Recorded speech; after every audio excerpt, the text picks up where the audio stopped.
So, in the Stoic perspective, in the Stoic philosophical perspective, the only good is virtue. And in the Stoic perspective, virtue is the only prerequisite to happiness. And then everything else are basically indifference. If we take a look at Epictetus's writings, he uses as a substituent to the term indifference the term externals.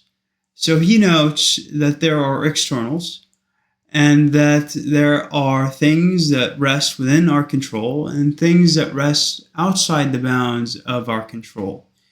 And Epictetus basically argues that freedom is an inherent thing within the individual. That is, any person can be free, irrespective of the situation that they're in, because they have acquired an understanding of what is within their bounds of their control and what is outside the bounds of their control.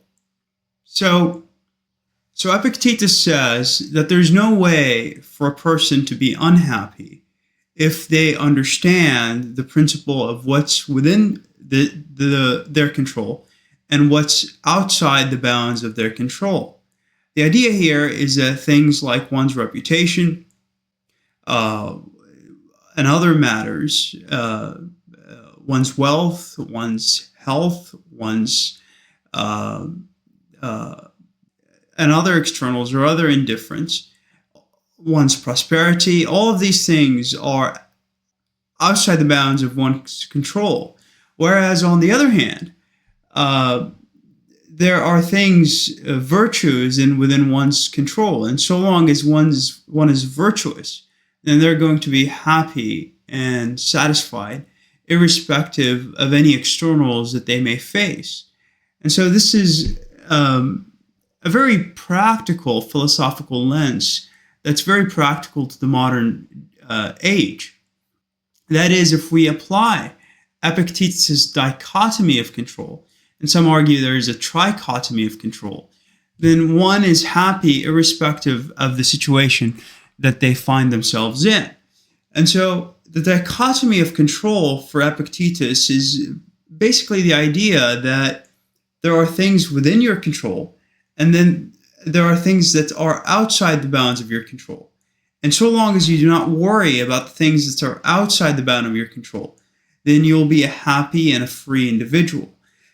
Epictetus says that basically what Epictetus argues is that you cannot possibly be a victim of another.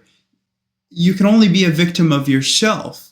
In addition, what Epictetus argues for is that a man, a virtuous man or woman, will be happy irrespective of the situation that they're in, so long as they have an understanding of Stoic virtue, and so long as they have an understanding of the dichotomy of control, or you can call it the trichotomy of control. The trichotomy of control is this idea that there are things outside the bounds of our control, and there are things within our control, and there are things that are partly in our control. And so that's the idea here. The idea is that so long as you understand what's within your control and what's outside the bounds of your control, then and so long as you act virtuously according to Stoic virtues, and the cardinal virtues are wisdom, courage, temperance, and justice. So long as you engage in those things and recognize what's within your control and what's outside the bounds of your control, then you'll live a fulfilled life.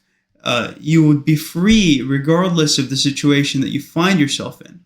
There's a lot of wisdom to Epictetus that I wish to discuss. I wanted to present this introduction here, but I'll discuss things in further detail. Epictetus focuses a lot on externals in his philosophical inquiry, and he focuses a lot on freedom. And so freedom, Epictetus says, is the only worthy goal in life. But freedom, from the Epictetus perspective, is not something that is provided to you by another. freedom is something that you acquire through virtue and through a Stoic understanding of what's within your control and what's outside of your control. So through a Stoic understanding of the dichotomy of control, or you can call it the trichotomy of control, if you want to be more precise. And thus, other forms of freedom are good. In fact, to be more precise, they're neither good nor bad, because the only good in Stoicism is virtue. But other forms of freedom are preferred, say, living in a society where you have democracy, where you have freedom of speech, where you have general external freedoms. That's a preferred thing. But from the Stoic perspective, the only good is virtue. That is, freedom is acquired as a state of mind. That is, you are free because you understand what's the difference between externals or indifference and virtue, which is the only good and which is the only prerequisite to happiness in the perspective of the Stoics.